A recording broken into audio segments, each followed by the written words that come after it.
Hello and welcome to spooky season of Dice Jesters. My name is Julie. And my name is Dave. And today, Dave will be showing me Jekyll versus Hyde. So I do feel like this is a spooky season game already. But why did you pick it?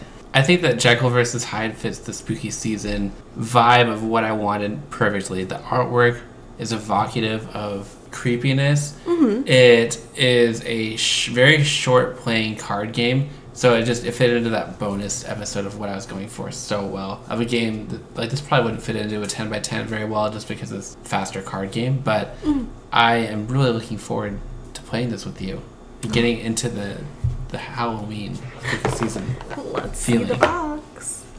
Well, first off, I love the artwork. I love that it has both sides of Jekyll versus Hyde. And then I love that it's an ink splat. You know, one of those that you would see where they go, oh, what do you see? Yeah. And personally, I kind of see... like a psychological test? Yeah. And I kind of see like a skull going on of maybe a giraffe. Yeah. You're like, yeah, a giraffe skull, Julie. Let me just psychoanalyze it. And on the side of the box, it states that it is for 14 years and older. It is a 2-player game, so that's going to be exciting because it's 1 versus 1. Mm-hmm. And it should take about 20 minutes. Yeah. So even outside of spooky season, this is a game I've played before, and it is really good. This is one of my favorite card games I think I've played because it's asymmetrical, so both sides are trying to do something different. Okay. But it's like a very simple, we both play a card and look at whoever, basically played the higher number. It's a trick-taking card game if you've ever played anything like that, where one player plays a card and the other player has to follow suit if they can.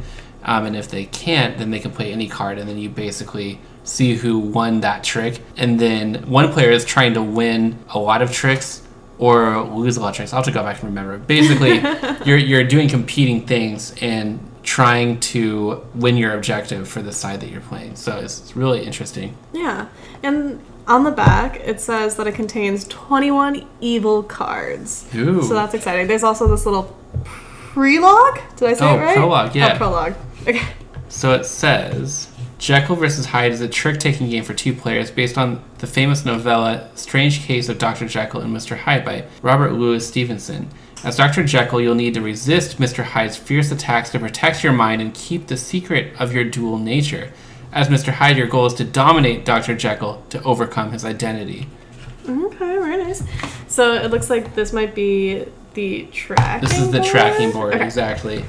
And this... What are these called? Are they called, like, bust?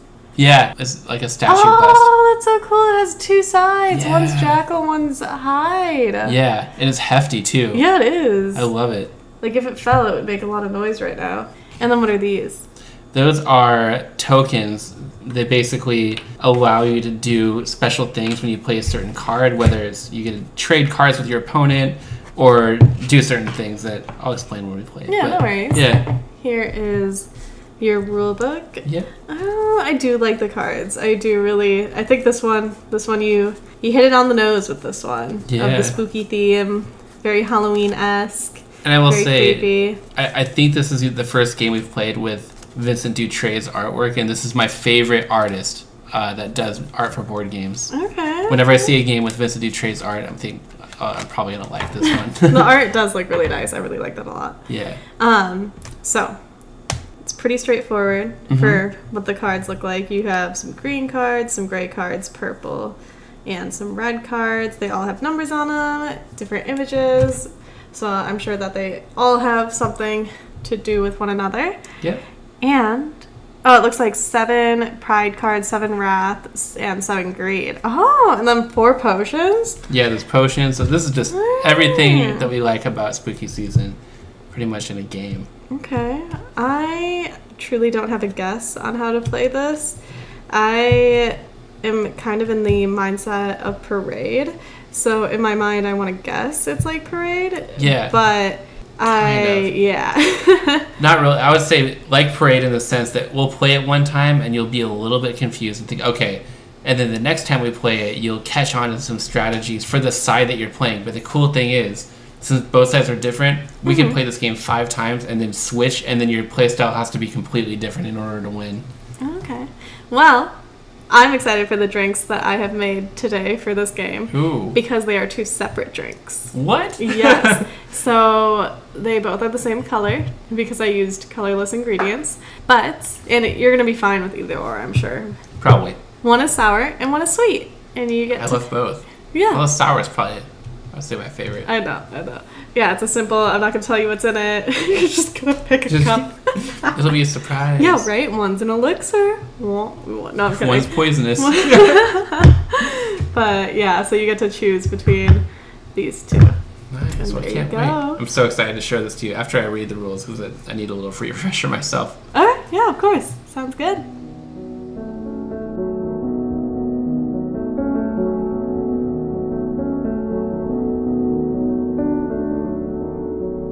Okay, Dave. So, before we get into it, I need to know, did you get sour or sweet for your drink? Oh, I got sour. You know I was going to go with sour. What? Well, it was random. It wasn't you have to choose. I just went, I took a little sniff. A little sniff. I know sour when I smell it. That's a little odd, but okay. I figured that you would be ecstatic as soon as I sipped mine and tasted that it was sweet. I was like, oh, I'm sure Dave is so happy right now. It was so good. I love sour. Something about the pain that it brings me. It's just so satisfying. I don't know. I'm weird. It's just a tad. It's okay. But thank you for making the 2 different beverages. That was lovely. Of course. I thought it would fit well with the game. Jekyll and Hyde. Jekyll versus Hyde. Versus, yes. Yeah. So, like, sour, sweet. Okay. But how do you feel like it paired with the game? In terms of the play style, this the experience? Game is interesting. In very interesting. my experience, you saying interesting is almost never a good thing. Like, oh, Dave, that was so interesting that you decided to do that. This is true, but it felt like tug of war. So we switched off on who is Jekyll and who is Hyde, and personally I felt like playing as Hyde was easier. And this is because you just wanted to get more on the other person. Just either more cards for you, more cards for them. You just had to have somebody to have more. While playing as Jekyll, you wanted to both sides to be as even as possible. Yeah. Making it so difficult. Because when I was Jekyll, I was paying so much attention to what you were doing. So as the rounds went on, I would try to build my hand to be as middle field as possible so that if you played high, I could play higher, or if you played low, I could play lower, and so forth, so that we could stay equal. I feel that Jekyll is harder to play as because you really have to keep it balanced, while Mr. Hyde is super easy because it doesn't need to be balanced. I think Mr. Hyde is naturally going in an easier one to wrap your head around. You look at your hand of cards, and I think your mind automatically goes to, I want to win all of the tricks in order to get that difference, but you can also lose them all as well. You want one extreme or the other. But looking at your hand of cards in the beginning of the round, playing Dr. Jekyll, you're thinking, like, how do I win and lose an equal amount? It kind of blew my brain a little bit, trying to figure that out. So a trick I did for that is when the 3 evil tokens were brought onto the board, I would try to either win or lose to then win, just figure out the tricks so that the evil tokens were set a certain way. So maybe I wanted it to go like red, green, purple. And the reason I would want green in the middle is because that was the color suit that I had more colors of. Yeah. So whatever I had the most colors in my hand, that's the evil token I wanted in the middle, because then I could go up or down. So let's say it did go purple, green, red, and you played, a 7 purple. I could play a 1 green and beat you. Oh, that's right. The order matters. Yep. Because whoever's the strongest suit wins. Yes. Just playing it, I can't remember how many times we played it, but were you able to see how you can really manipulate the cards? Like, what was your perception of that as we played? I noticed. There was one time you literally had me win everything. You somehow figured out as Hyde to allow me to win all the cards, so then bloop, you go right up the tracker. I know. And it's almost like when you win a trick, then you have to lead the next one, and it's almost that you're at a disadvantage because then you play the card first and the other person can react. That game you're referring to, I made you win like every single time because I just, based on the cards in my hand, was able to outsmart you. Oh yes, I used that word, outsmart. Outsmart. Well, infiltrate your mind. And I had all greens that round too. And I knew that because I didn't have any greens in my hand, so what I did was I played another card. I tried to make green the weakest, or no, the strongest suit, so that you could win each time, because I would never have green in my hand. It was terrible. But Julie, let's talk about the spooky season atmosphere that this game provided. Yes. How did I do in picking? I would say you were spot on. Yeah? I would say that, because I did feel that it was pretty spooky, and the cards also have eerie artwork that really fits Halloween and everything, and all of the artwork is creepy. There's creepy symbols within each card. For example, this one has some skeletons. The potion has a skull on top of it. The evil tokens are all kind of a horror thing. So you have a wolf, you have what looks like a vicious bear, snakes. So I thought it was really good. The colors and everything. And of course, Dr. Jekyll and Mr. Hyde, they're just in general a horror story. Yeah. More so on a thriller edge. I love this hefty piece that goes down the track that is, what do you call this, a bust? Yeah, I said that it looks like the bust in Haunted Mansion. It does. It does. I just like how it's double-sided so that it has Jekyll on one and Hyde on the other. Yeah. And it's hefty. Like, if I threw this, I could probably cause a dent. I do love the art style, just looking through the cards. And I almost don't pay attention to the art too much when we're playing the game because I'm just looking at the colors and numbers. But I always pay attention. See, like, if you pause and take a look, this one has a snake on it. I think that's what it is. I think it's the skeleton of whatever animal it is. I'm not sure what this one is. Kind of looks like a dinosaur or a fish. Fishy. But, so was there anything that you didn't like the game? I know you called it interesting. It was definitely a mind jumble game, I would say. It was very, as you said, tug of war. So, which is odd that I wouldn't like a game like that, you know? But for this one, in my preference, oddly enough, it didn't fit what I usually enjoy. I thought there was too much, I want to use the word luck, but I feel that you could counteract that and say that you could make your own luck, but at the same time, you kind of couldn't depending on the shuffle. For example, that one round, I ended up with all green cards. Yeah. And green was the strongest token. So regardless of what I could do, there was no way that I could rotate it around. So I do feel that luck was a really big aspect of this game, and that's why it faltered for me. I could see that, and the fact that, so each round, we each take 10 cards, and there are 25 cards in the deck, I believe, so there are 5 cards each round that won't be used. So it'd be one thing if it was perfect information and you knew exactly what would be in your opponent's hand, but you're kind of taking a guess when you play a card as to the likeliness that they'll be able to beat you in that. And you don't really ever know for sure. So there's a little bit of unknown information. Yeah. Oh, and then I was just looking at this, and it says that the purple are 7 pride cards. The red is 7 wrath cards, and the green are greed cards. Greed cards. So has 3 of the 7 deadly sins. Oh, which you're trying to, as Mr. Hyde, sway Dr. Jekyll in one way. Yeah, that's really cool. The theme of this game is really cool.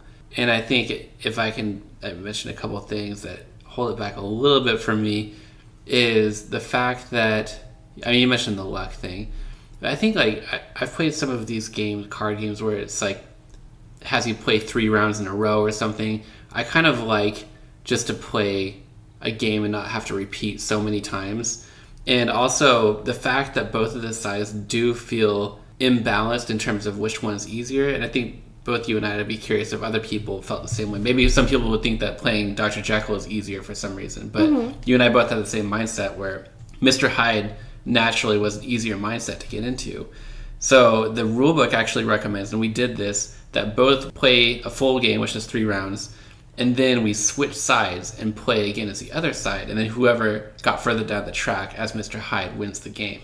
Yeah. And in the case of the tie, it's whoever did it in fewer rounds, which is interesting, but then it starts to feel a little bit too repetitive. You're essentially playing 6 rounds of the exact same game and experience again and again. So that is really the thing that holds it back. But other than that, I do find it to be a fairly enjoyable, quick card game. Yeah, overall, I think this is a great game to bring out for the season. Yeah. If you said, oh, Halloween's coming, let's play it, then I would play it. But if it was something where you wanted to play repetitively, I wouldn't want to. Yeah, I think it is a good game to keep around for that spooky season. But also, I think a lot of people out there are really big fans of trick-taking games in general. And I would say for people who really like that style of game and want a 2-player experience to that, this would probably be a good fit for that. Yeah, I agree.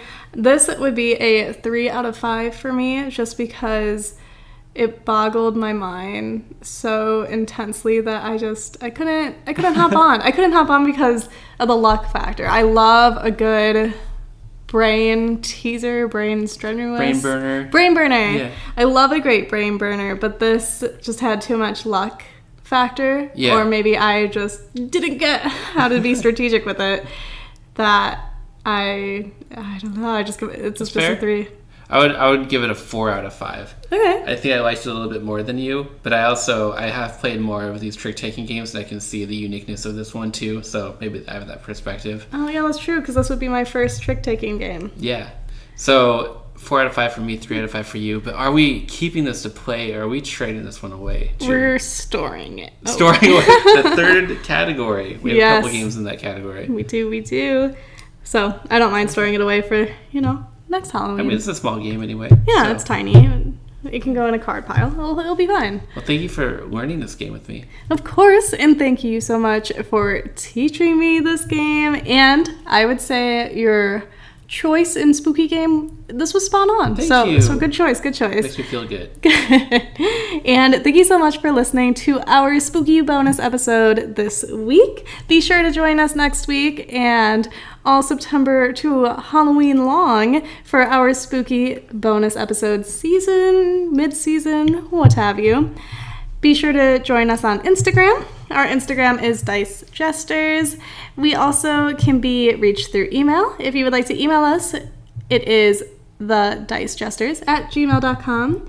We are on Patreon. Patreon is Dice Jesters. And of course, you can watch our playthroughs and a playthrough of this coming soon at our YouTube under Dice Jesters as well. So again, thank you so much. That ends the games, but yet shadows linger and the night whispers on for future winnings and hauntings.